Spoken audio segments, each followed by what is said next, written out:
Hello students, standard 4 subject English વિદ્યાર્થી મિત્રો, આપણે આપણી ઇંગ્લિશ ટેક્સ્ટ બુકમાં યુનિટ 3 માય ફેમિલી એ સમજી લીધું.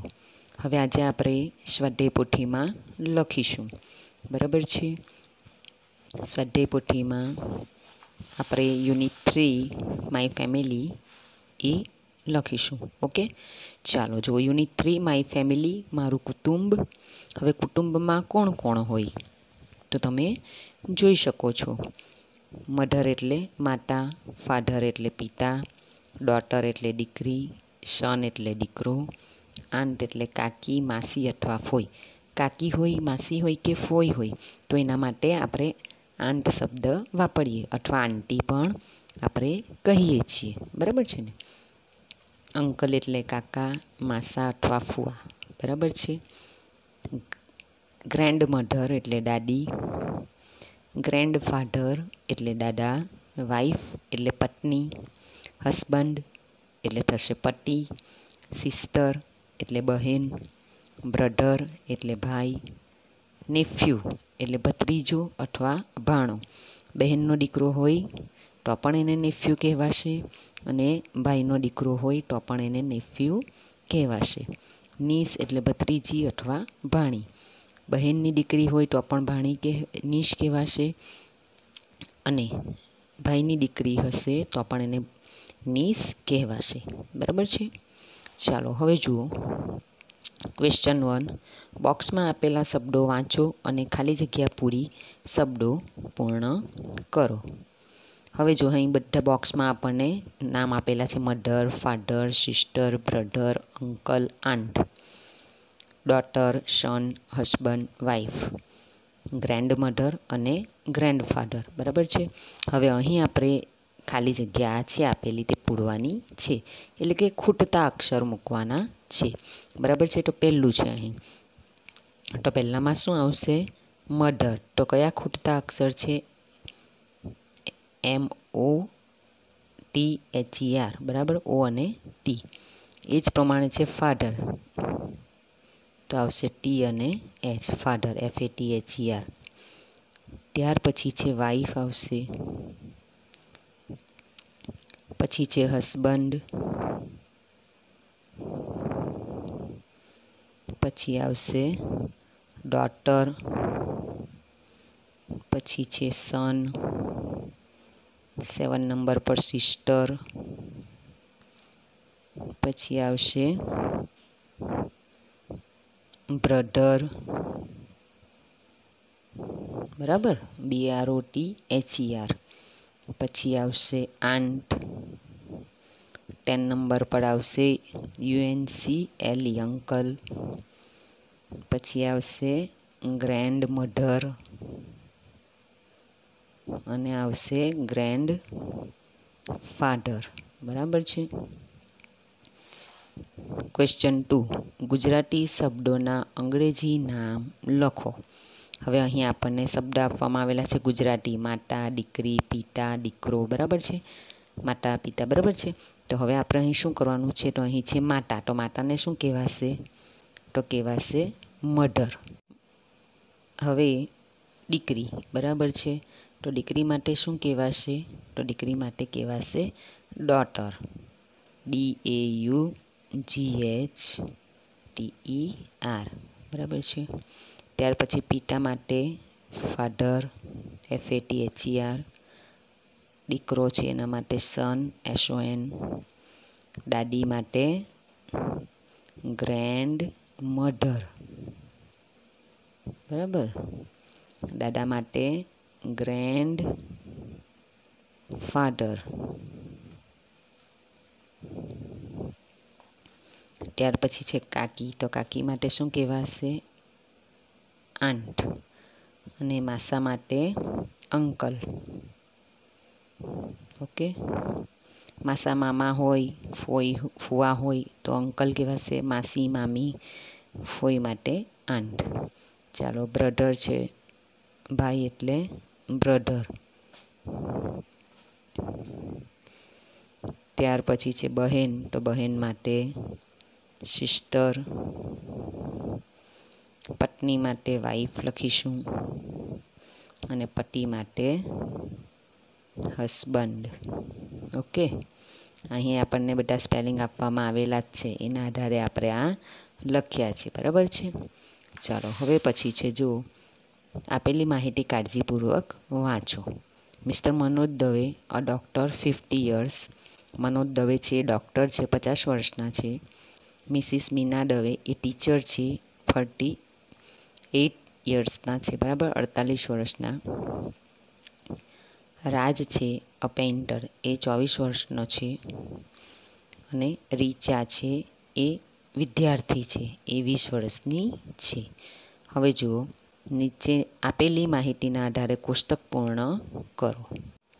કોષ્ટક આપવામાં આવેલું છે નંબર, નેમ, એજ અને ઓક્યુપેશન. ક્રમ છે નામ, ઉંમર અને એનો જે વ્યવસાય છે તે. હવે અહીં આપણને જુઓ એક્ઝામ્પલ તરીકે આપેલું છે મનોજ દવે 50 વર્ષના છે અને એનું ઓક્યુપેશન શું છે? A doctor. બરાબર, આપણે આના આધારે લખવાનું છે. તો હવે બીજા નંબર પર આપણે લખશું મિસિસ મીના દવે. બરાબર છે. તો અહીં મેં લખ્યું છે મીના દવે કેટલા વર્ષના છે? તો 48. બરાબર, અને ઓક્યુપેશન શું છે? તો ટીચર. ત્યાર પછી છે રાજ. બરાબર છે, રાજ 24 વર્ષનો છે અને પેઇન્ટર છે, પેઇન્ટર. ત્યાર પછી છે રીચા. રીચા એ 20 વર્ષની છે અને અ સ્ટુડન્ટ. બરાબર છે, એ સ્ટુડન્ટ છે. હવે આપણે આ કોષ્ટક આના આધારે પૂર્ણ કર્યું છે. હવે આપણે પાછળ જોશું. આપેલી માહિતીના આધારે આપેલા પ્રશ્નોના યોગ્ય ઉત્તર નીચે રાઈટની નિશાની કરો. આપણને યસ અને નો આપેલું છે. હવે અહીં જુઓ, આપણને 1 થી 8 ક્વેશ્ચન આપવામાં આવેલા છે. Is Manoj Dave a doctor? તો શું આવશે? Yes. Is Meena Dave a painter? તો આવશે નો. બરાબર. Is Raj a teacher? તો આવશે no. Is Richa a student? તો આવશે yes. Is Meena the wife? તો મીના જે છે એ મિસ્ટર મનોજ દવેની વાઇફ છે. બરાબર, તો આવશે યસ. બરાબર છે ને. Are Raj and Richa the children? તો આવશે નો, કારણ કે એની ઉંમરના આધારે આપણે કહી શકીએ કે એ બાળકો નથી. Is Richa 24 years old? તો આપણે આગળ જોશું. તો રીચા એ 24 યર્સ ઓલ્ડ છે? તો ના. કેટલા વર્ષની છે રીચા? તો 20 વર્ષની છે. બરાબર છે. 24 વર્ષનું તો કોણ છે? તો એ જે રાજ છે. બરાબર, રાજ એ 24 વર્ષનો છે. Is Manoj 50 years old? તો આવશે યસ. બરાબર. ચાલો, આ પ્રમાણે તમારે કરવાનું રહેશે. ઓકે. આપેલી માહિતીના આધારે કૌંસમાંથી યોગ્ય શબ્દો પસંદ કરી ખાલી જગ્યા પૂરો. હવે આપણને આમાં ઓપ્શન આપવામાં આવેલા છે 1 અને 2. બે ઓપ્શન આપવામાં આવેલા છે, આપણે ખાલી જગ્યા પૂરવાની છે. મનોજ ઇઝ મીનાઝ? તો શું આવશે? હસબન્ડ. તો અહીં લખવાનું હસબન્ડ. બરાબર. રાજ ઇઝ મનોજ? રાજ એ મનોજનો કોણ છે? તો સન છે. બરાબર, સન એટલે દીકરો. મીના ઇઝ મનોજ ખાલી જગ્યા? તો મીના એ મનોજની વાઈફ છે, પત્ની છે. રીચા ઇઝ મીનાઝ ખાલી જગ્યા? તો કોણ છે? રીચા એની દીકરી છે, ડોટર. રાજ ઇઝ રીચાઝ ખાલી જગ્યા? તો રાજ એ રીચાનો ભાઈ છે, બ્રધર. રીચા ઇઝ રાજ ખાલી જગ્યા? તો રીચા છે એ રાજની બહેન છે. બરાબર છે. તમે લાઇનિંગ કરી છે એ તમારે અહીં લખવાનું છે. ઉદાહરણ પ્રમાણે બંધ બેસતા ન હોય તેવા મૂળાક્ષરો પર ચોકડી કરો. આપણને એક્ઝામ્પલ આપવામાં આવેલું છે, આપણે આગળ પણ શીખી ગયા. બરાબર છે. તો હવે જુઓ, અહીં એસ આપવામાં આવેલો છે, તો આની પર ચોકડી આવશે.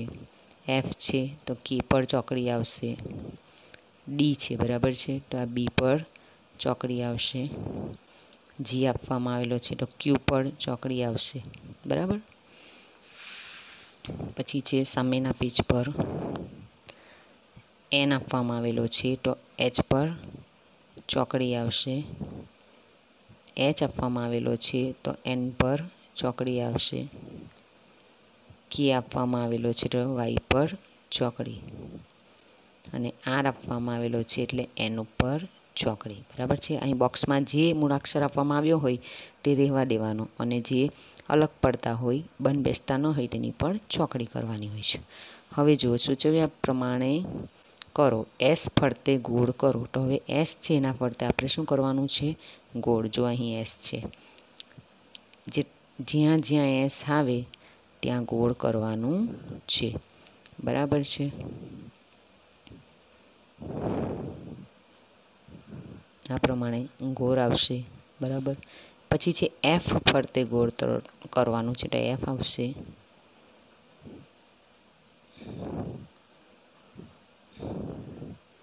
બરાબર. ત્યાર પછી ડી ફરતે ગોળ કરો. જ્યાં જ્યાં ડી દેખાય ત્યાં ગોળ કરવાનું, બરાબર છે. જી, તો જી ફરતે ગોળ આવશે.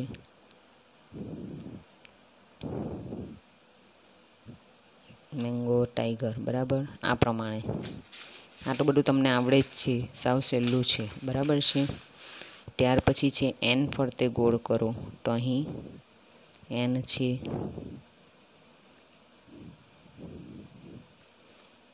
મેંગોમાં પણ એન છે, વુમનમાં પણ એન છે. એચ ફરતે ગોળ કરો તો એચ આવશે. ક્યાં ક્યાં એચ છે એ જોઈ લેવાના અને રાઉન્ડ કરવાનું, બરાબર છે. કે ફરતે ગોળ કરો તો કે પર ગોળ આપણે કરીશું. આર ફરતે ગોળ કરો તો આર ઉપર આપણે આ રીતે ગોળ કરીશું.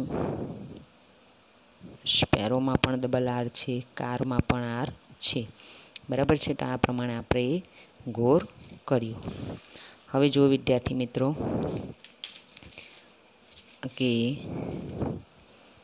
હુ, વોટ અને હાઉ મેની. હુ એટલે કોણ, વોટ એટલે શું, અને હાઉ મેની એટલે કેટલા. તો હુ છે, એક કે તેથી વધારે વ્યક્તિઓ વિશે માહિતી મેળવવા માટે હુ વડે પ્રશ્ન પૂછાય છે, બરાબર છે. એટલું યાદ રાખવાનું. હુ એટલે કોણ, કે આ કોણ છે, બરાબર છે. કે એક કરતાં વધારે વ્યક્તિ હોય તેના વિશે માહિતી મેળવવા હુ વડે પ્રશ્ન પૂછાય. પછી વોટ છે, વોટ એટલે શું, તો કોઈ પણ વ્યક્તિ વિશે અથવા વ્યક્તિની ક્રિયા અથવા વ્યવસાય વિશે જાણવા માટે વોટ વડે પ્રશ્ન પૂછાય. વ્યક્તિ વિશે જાણવા હુ વડે પ્રશ્ન પૂછાય. વ્યક્તિ અથવા વ્યક્તિની ક્રિયા અથવા એનો વ્યવસાય એના વિશે જાણવા માટે વોટ વડે પ્રશ્ન પૂછાય. અને હાઉ મેની એટલે કેટલા. કોઈ પણ વ્યક્તિ, વસ્તુ, ફળ, ફૂલ, પક્ષી, પ્રાણી વગેરેની સંખ્યા જાણવા માટે હાઉ મેની વડે પ્રશ્ન પૂછાય છે, બરાબર છે. હવે આ આપણે સમજી લીધું, બરાબર છે. આ આપણે જોઈ લીધું, એના એક્ઝામ્પલ પણ આપવામાં આવેલા છે. હવે જો પ્રશ્નો વાંચી તમારી અને તમારા કુટુંબ વિશે માહિતી લખી વાક્યો પૂર્ણ કરો. અહીં લખવામાં આવેલું છે હુ ઇઝ યોર ફાધર, કે તમારા પિતાજી કોણ છે, બરાબર છે. તો તમારે લખવાનું જે નામ હોય તે. ધારો કે હું લખું કે Mohanbhai is my father. Mohanbhai મારા પિતાજી છે. વોટ ઇઝ યોર ફાધર, બરાબર છે. તમારા પિતાજી શું કરે છે, તો my father is a teacher. જેના ફાધર જે હોય તે લખવાનું. ટીચર હોય તો ટીચર, ડૉક્ટર હોય તો ડૉક્ટર, બરાબર છે. તમારા પપ્પાનો જે વ્યવસાય હોય એ તમે લખવાનો. Who is your mother. હવે અહીં મમ્મીનું નામ છે તો મમ્મીનું નામ આપણે લખી શકીએ કે કોકિલાબેન. તમારા મમ્મીનું જે નામ હોય તે લખવાનું. આ તો મેં આશરે જ લખ્યું છે, બરાબર, તમને સમજાવવા માટે કે Kokilaben is my mother. What is your mother. તમારી મધર શું છે, તો my mother is a teacher. અથવા કોઈના મમ્મી ઘરકામ ગૃહિણી જ હોય તો લખવાનું હોમ મેકર, બરાબર, એટલે ગૃહિણી. How many brothers have you, તો એક જ બ્રધર હોય તો એક લખવાનું 1, અને 2 હોય તો 2 લખવાના, 3 હોય તો 3 લખવાનું. છઠ્ઠું, how many sisters have you, તો આઈ હેવ 2 સિસ્ટર. કોઈને 3 હોય, કોઈને 4 હોય, કોઈને 1 હોય, બરાબર. હુ ઇઝ યોર બ્રધર, તમારા બ્રધર કોણ છે, તો હું લખું કે અહીં મુકેશભાઈ. મુકેશભાઈ મારા ભાઈ છે. હુ ઇઝ યોર સિસ્ટર, તો અહીં હું લખું કે રેખા ઇઝ માય સિસ્ટર, રેખા મારી બહેન છે, બરાબર. આ પ્રમાણે એ પ્રમાણે તમારે તમારા આખા ફેમિલીનું લખવાનું છે. મમ્મી પપ્પાનું નામ, પછી મમ્મી પપ્પા શું કરે છે, તમારે કેટલા ભાઈ છે, એમ કેટલી બહેન છે, અને એમનું નામ શું છે, બરાબર. હવે વિદ્યાર્થી મિત્રો, આ જે પ્રશ્ન 7 છે, બરાબર છે, એ પ્રશ્ન 7 આપણે આવતા પીરિયડમાં જોઈશું. અહીંયાથી આપણે બાકી રાખીએ. હવે આ જે છે એ તમારે લખવાનું છે, બરાબર છે. સ્વાધ્યાય પોથીમાં યુનિટ 3 માય ફેમિલી, આ તમારે લખવાનું છે, બરાબર. પાછળના પેજ પર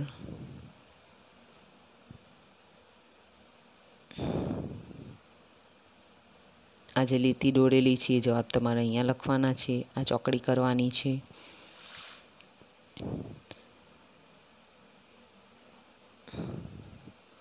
બરાબર છે.